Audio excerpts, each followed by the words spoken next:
Are you ready for deeper meaning and bigger dreams in your life? Do you believe it can happen?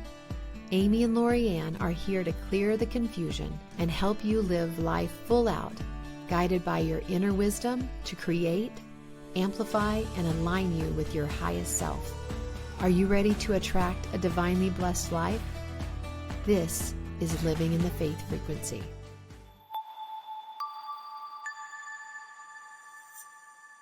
Welcome to Living in the Faith Frequency. Again, LoriAnn and Amy here.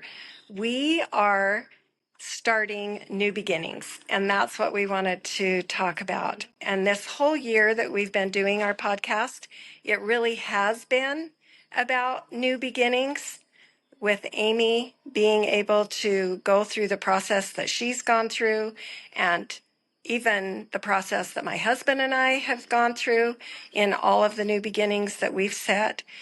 And what we really want to help each one of ourselves understand is it really is in the daily process, in the daily things that we're doing, but that we have a clear vision of really where we want to go. And if you don't have that clear vision, it's okay, because that's the process that we go through every single day. So Amy, you just celebrated your birthday. We're starting a new year, which every single day we get up is the opportunity to start our day again and start our new beginnings. And with this podcast, that's what we're trying to bring to you, is being able to live in the faith frequency. And you just had a spectacular week. Do you want to share some of the things that you've been able to experience?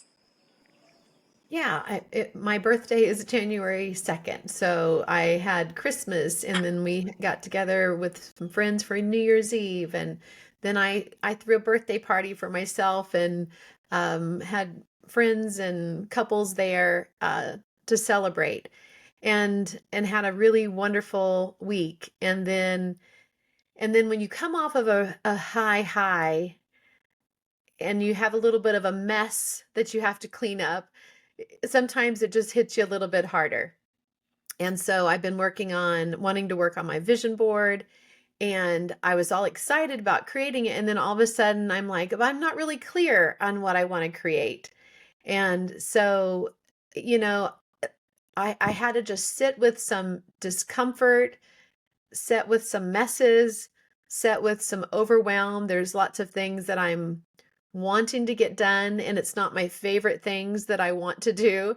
And so sometimes it's just allowing yourself to be wherever you're at.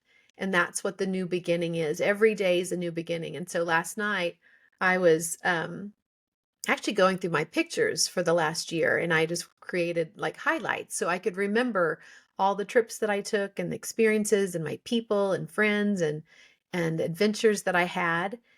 And sometimes just remembering and just appreciating. For me, when I get myself out of alignment or overwhelmed, I just have to go back to the basics of remembering how blessed I am, remembering all of the people in my life, the things that I've done. I mean, I think every single person, when they pause and they settle into today, the present moment, you can tap into good memories, you can tap into blessings, you can tap into that feeling of I'm enough, life's enough, everything's okay right here, right now.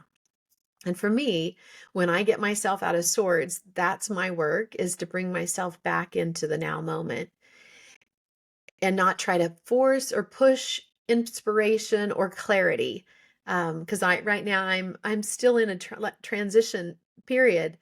And even though it's been, really, when I think about it, from the time of the diagnosis that John had, I mean, it's been 2.5 years. And so but it still feels like I'm in this big transition of figuring out my life, because everything feels very different.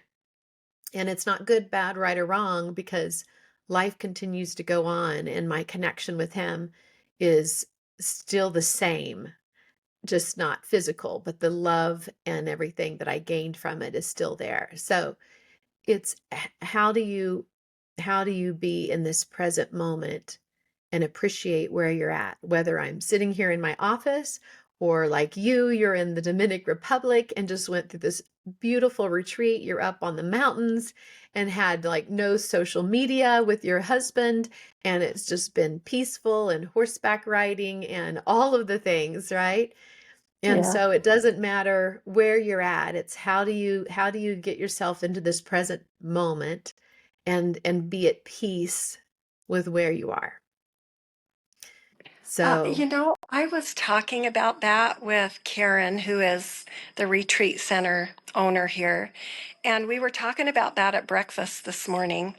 And she said, I look back at when the pictures of when I was in my 20s and my 30s. And she said, I was so gorgeous. I was beautiful. But when I was at that point, I didn't feel like I was enough. I didn't feel like I belonged. I didn't feel like what I was doing was good enough, just exactly what you just said. And she said, and now she said, I bet in 10 years from now, I look back at pictures from today and I look and I see the things that I don't like about my body right now, or the things that, might be not good enough in my eyes. And I'm going to look back 10 years from now and I'm going to be like, man, I was dang gorgeous, but we're constantly in the moment thinking about all the things that are wrong or that are going wrong or that need to get better or that we need to improve. And she said, how magical is it if we just dropped into our bodies right now, exactly the way they are, exactly how we are, and be okay? And we're enough. And it's good enough right now today. And she said there might be things that we need to heal or improve upon, which is always great to have that vision to be able to want to be and take the next steps to be a little more healthy, a little more spiritual, better relationships. Those are all great things. But then to be okay right where we are right now today and know that we really are doing exactly what we need to be doing. yeah. Yeah, I have realized that, and sometimes I forget. So when I get into the overwhelm mode, sometimes I forget. So I went on a walk this morning with a friend. Movement is always helpful. Outdoors is Yes. always helpful. Friendships are always helpful. Conversations are helpful. Um, and and I on my way home, or actually in the walk in the middle of the talk, I'm like, oh, I can't do my vision board right now because I'm not in a full alignment of being satisfied where I'm at. I'm too like, where am I going? What am I going to create? What do I want to do next? And you really have to be settled in your body, as you were saying, in your mind, in your heart. I think that's what living in the faith frequency really is learning to be satisfied where you are and then become eager with more. And I know I've worked with so many clients and they're always eager for the more, eager for the more. And it's almost like efforting. And I could remember just helping them find satisfaction in their life. And I think that's something that um, I just know is super important. Sometimes I don't recognize it in myself. And then I'm like, oh, okay. I just need to go back to appreciating. I have what I call my awe exercise, and that's actually what I'm going to be doing after this call is reflecting on the whole year using my awe exercise, which is appreciations, wins, and then empowering questions. And it's how you create um, visions of your future in the way that you want it to be and in easy and fun ways. And so I think when we become more satisfied, when we can look around and make peace, like I showed Loriann a picture of my desk.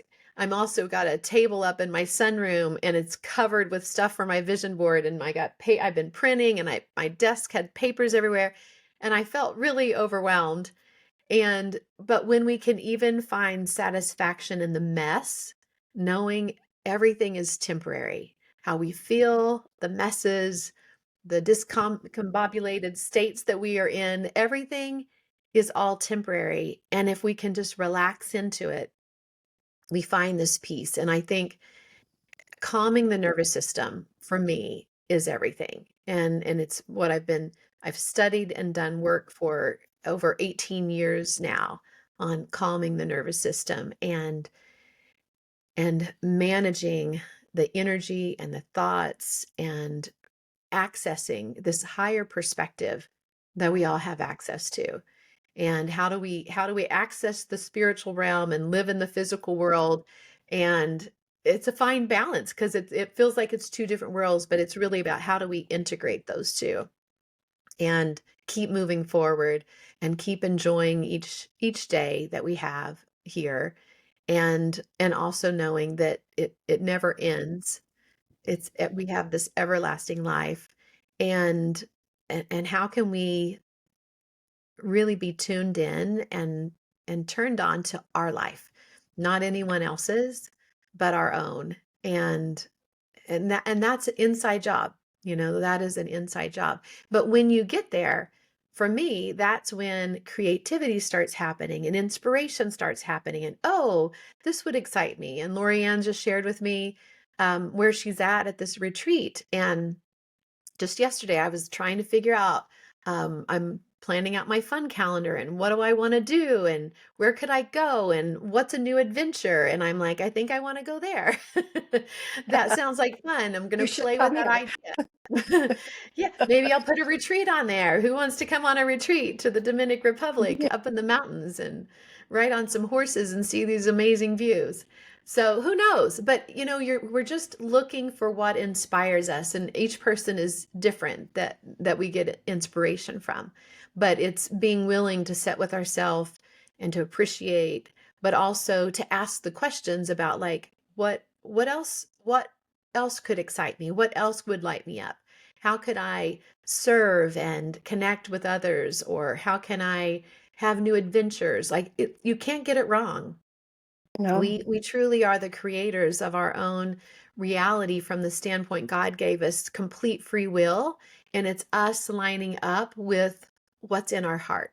And I think deep down, all of us have the same basic needs, but just the creativity and what we want to, like LoriAnn is an artist. She take like we were in where we were in France, and we went on a hike with the group, and it was really muddy, and I just decided to stay on the side of the mountain and relax, and she decided to come back and stay with me, and she brought her thing of paints. And so she's on the side of this mountain just painting away the picture of the mountaintop. And it's about just finding whatever your gifts are, what lights you up. It's really, I think, getting to know yourself and discovering who you are and what you want, and being at peace with where you're at and staying eager for more. Like, that's the sweet spot in life for me. So, Yeah, I have learned all that you're saying right now in this retreat with Qigong. And they really teach you like this inner strength and being with yourself, and that you have this power in you. Like right now, I'm holding my cell phone out in front of me. I've been holding it there for almost 20 minutes, and I'm starting to feel a little bit of resistance in my arm. And they teach you to acknowledge where the resistance is and be able to allow the resistance and be able to let it go. mm, And so when we are having resistance in any area of our life, there is this either pain or challenges that we're going through, that resistance, really to look at it. And like, I've taken a few big deep breaths, I've held my other arm out, and you can hold these poses for so long, like half hour, 2 hours, and you learn who you are inside. You learn about you. You learn about the resistance that you're having why these things are showing up in your life. And I've been able to release that resistance, and then it comes back again, and then release that resistance, and it comes back again. And that is that fine line that we're doing in our life is just what you said, that that being able to let go and live, to be able to give just a little bit more, to be able to receive, to learn how to receive. That has been such a big thing for me, is to be able to learn how to receive. And you have been such an inspiration in that part for me, to be able to learn to allow, to be able to receive, and to be able to let go. And you've taught me that a lot in living in the faith frequency and tuning in and turning on and all of those things in your awe exercise, all of those things. It really is, it's so powerful to have the tools in the moment to be able to let go of resistance. I feel like that is a huge thing that I've been able to learn here in this beautiful, amazing, with the ocean right there. Love it. Such great reminder, great message. When there is resistance, whether it's physical, emotional, it is breathing through it. It's just relaxing into it. I too learned that when I did yoga for 18. I still do yoga. And I remember my instructor, we're in this pose, the yoga I do, we hold poses. And when I'm uncomfortable, my yoga instructor would say, we're holding this for 7 days. And I would get so frustrated inside, like 7 days. And my mind's like, I can't hold this pose for 7 days. I want out of it right now. And I remember asking, why does she say that? And it's because 7 days, you can't fight 7 days. There is like a Mm. surrender that has to happen. Like, I'm going to stop trying to figure out how many more seconds I'm going to be in this pose. And I'm just going to settle in my body and just relax. And I would just breathe. And I just brought myself back to the present moment, and the discomfort would relax. And I could hold the pose way longer than I ever thought possible. And so I love that that's what you were saying as well with the Qigong. It's recognizing the resistance, relaxing into it, because life is full of resistance. Life is full of thoughts that don't serve us. And when we can relax into them and we don't give them energy, we let them go. And then we can stay in that flow state. And then newer things come in, better feeling thoughts, better ideas. The more we let go of the resistance and allow in the faith, the belief, the trust, the knowing. And so So I even love that you today, shared we that. can both do that. You've got a table full of things that need to be done, and you can let go of the resistance that has been there. And I have to leave this beautiful place, and we've just been hanging on every minute, every second to stay here. Not that, I mean, we're still going to another beautiful place in the Dominican Republic for 15 more days. We'll still be here. But there is like that resistance and that longing and those desires of moving on, doing new things, and then, we still have to do our regular life too. So, like you said, you just came off from this magical weekend, and now there's all the tasks that have got to be done that can be scheduled in and, checked off the list one at a time, just little things to be able to do and be able to work through it. So I think that's what we all are working for, is just, I like my shirt. My shirt says be kind. And it's like be kind to yourself. Give Yes. yourself that love and that grace and graciousness to be able to really have the new beginnings, have the adventures, and live in that faith frequency. Mm. Love it. Love it. Well, thanks for joining in, and subscribe if you are enjoying this message and wanting to live in the faith frequency yourself. And we will be continuing to provide insights, inspiration, and ways for you to live at a higher state. Until next Thanks. time. See you later. Bye. Thanks for tuning in to Living in the Faith Frequency. Keep shining, keep aligning, and keep trusting your inner guidance as you live your life full out. We are here to guide you as you step confidently into your faith journey. Be sure to subscribe and stay connected. Check out the show notes and let us know what topics would you like to hear next. On behalf of Amy and LoriAnn, we want you to keep talking, keep dreaming, and keep feeling blessed.